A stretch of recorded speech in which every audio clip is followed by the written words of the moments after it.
Hello guys, welcome to the channel again. तो एक video मैंने लगाई थी जिसमें मर्चेंट नेवी को किस तरह आप पाकिस्तान में ज्वाइन करते हैं, उसके मतलब मैंने एक सारा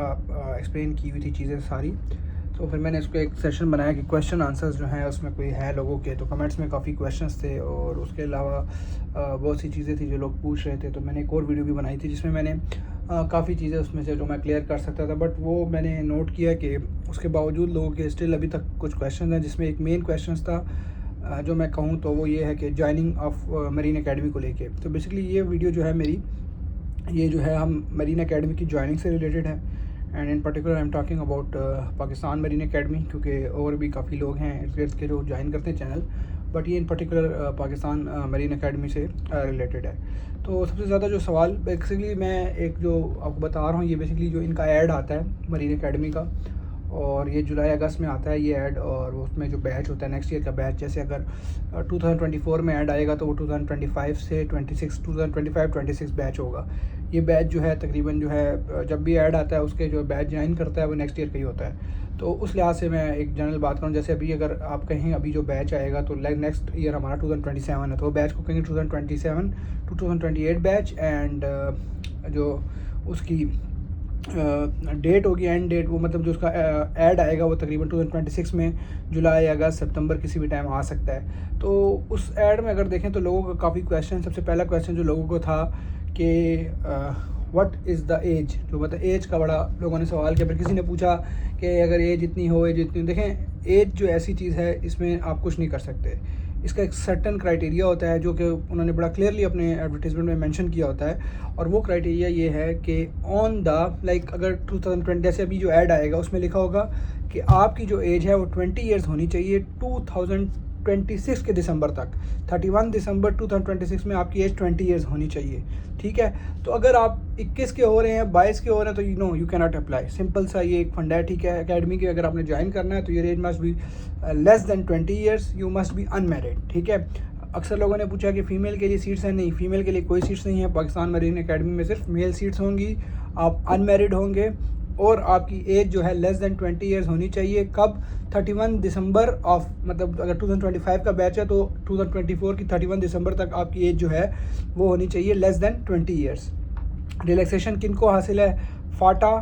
गिलगित, आपका जो है ये बलूचिस्तान और आज़ाद जम्मू कश्मीर, ये कुछ ऐसे सर्टन प्रोविंसेस हैं। अगर इनका डोमिसाइल आपके पास है तो आपको एक एज में रिलैक्सेशन 1 ईयर की मिल जाती है। फिर आप 21 ईयर्स की एज, आप लेस देन 21 ईयर्स एज होनी चाहिए। इसके अलावा एज की कोई रिलैक्सेशन नहीं है। ठीक है, ये एक सवाल बड़ा कॉमन था, तो इसलिए पहले मैंने कहा ये बता दूं आपको। रही सबसे पहला जो है उसमें लिखा होता है, जब आपको उसका ऐड देखेंगे तो मैं एक जनरल यहाँ पे पेस्ट भी कर दूंगा कि आपको आइडिया हो जाए ऐड कैसे होता है। ठीक है, बहरहाल आगे चलते हैं। तो आगे फिर एक और क्वेश्चन बहुत ज़्यादा था कि जी एफएससी में ये सब्जेक्ट, एफएससी में वो सब्जेक्ट, फिर कंप्यूटर साइंस वाले लोगों का। तो सिंपल सी बात है कि इसकी रिक्वायरमेंट है कि आपने एफएससी प्री इंजीनियरिंग की हो और आपका कम्बिनेशन क्या हो, फिज़िक्स, केमिस्ट्री और मैथ्स। तो जैसे क्योंकि आपकी डिफरेंट होते हैं, इसमें कंप्यूटर की कम्बिनेशन आएगी तो नहीं जी, कंप्यूटर की कम्बिनेशन नहीं चलेगी। आपकी जो कम्बिनेशन होनी चाहिए वो होनी चाहिए physics, chemistry and math as a subject, then only you can apply for the academy. ठीक है, उसके अलावा अगर आपका कोई और सब्जेक्ट है, फिर आपके पास ये जो कैडेटशिप वाला है, जो आप अकेडमी के थ्रू कैडेटशिप करते हैं, उसमें आपके लिए आप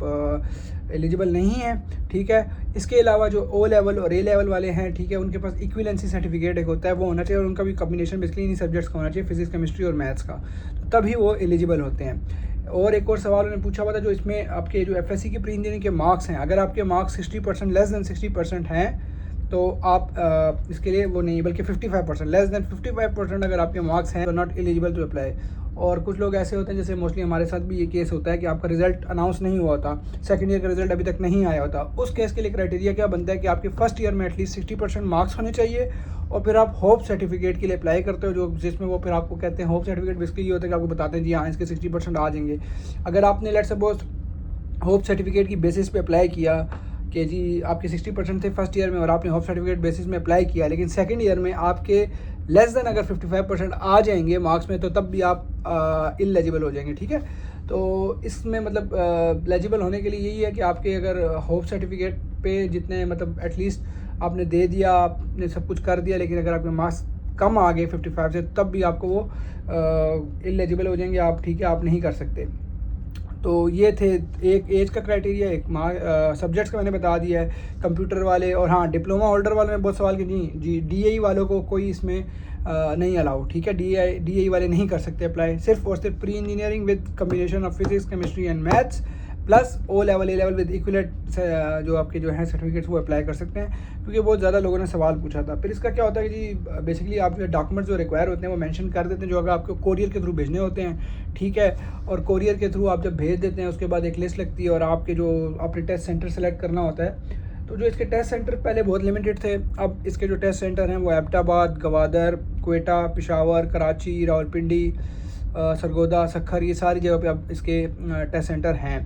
ठीक है। और इसके अलावा जो आपका पहले एक रिटन टेस्ट होता है, रिटन टेस्ट बेसिकली NTS वाले अरेंज करते हैं और वो बेसिकली आपका एकेडमिक ई टाइप का टेस्ट होता है, जो कि आप रिलाई कर रहा होता है आपके FSC के जो बेसिकली फिजिक्स केमिस्ट्री मैथ्स के सब्जेक्ट हैं इन पर ज़्यादा वो रिलाई कर रहा होता है। तो उसमें कोई हार्ड एंड फास्ट नहीं है कि आपके मर्चेंट नेवी से कोई क्वेश्चन हो, तो नहीं, ऐसा नहीं है। उसके बाद ये होता है कि आपका मेडिकल एग्जामिनेशन होती है, इट इज़ सेम लाइक जो इंडक्शन है उस टेस्ट के बाद बिल्कुल वैसे ही है जैसे आप आर्म फोर्सेस के लिए होते हैं, लेकिन ये आर्म फोर्सेस नहीं है, बट क्योंकि आप एक रेजिमेंटल ट्रेनिंग में जाते हैं, रेजिडेंशियल ट्रेनिंग होती है आपकी वहाँ पे, तो इसलिए जो है वो आपको फिर फिज़िकल ट्रेनिंग के थ्रू गुजरना होता है, लेकिन वो मेडिकल के बाद होती है। तो जब आपका मेडिकल वगैरह क्लियर हो जाएगा तो उसके बाद बेसिकली जो स्टैंडर्ड है वो फिज़िकल ट्रेनिंग का ये है कि आपने 1.6 किलोमीटर की जो है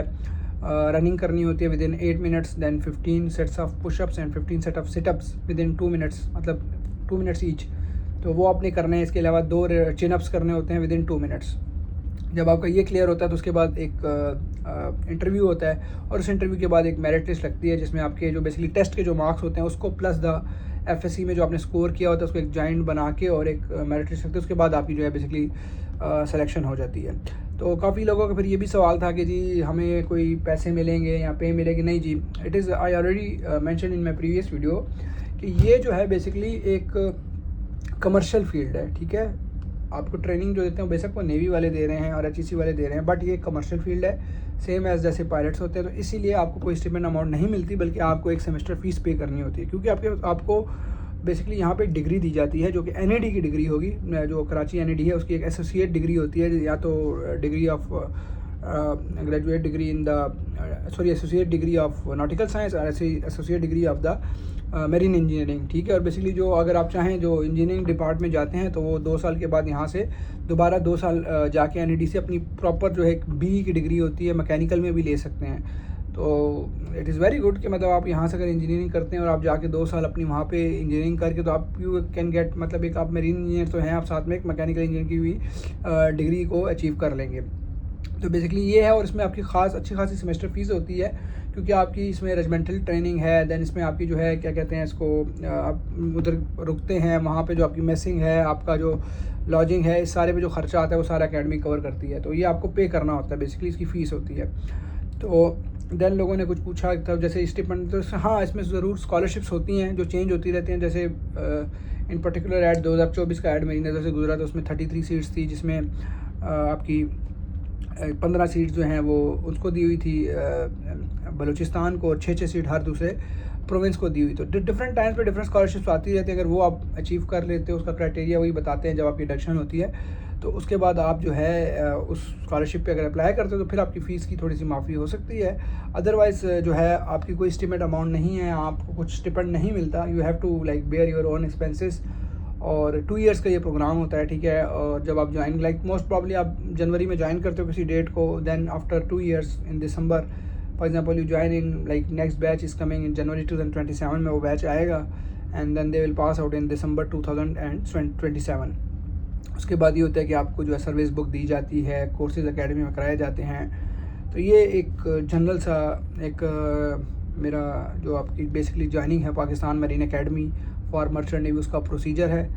और I try to cover all the topics which are, मतलब जो ज़रूरी है बंदे को जानने के लिए। और इसके अलावा भी अगर आपसे स्टिल कोई ऐसे क्वेश्चंस हों जो आप चाहते हैं कि नहीं कवर हुए, तो वो आप कमेंट सेक्शन में डालें, तो मैं कोशिश करूँगा कि उनका भी जवाब आपको दे दूँ।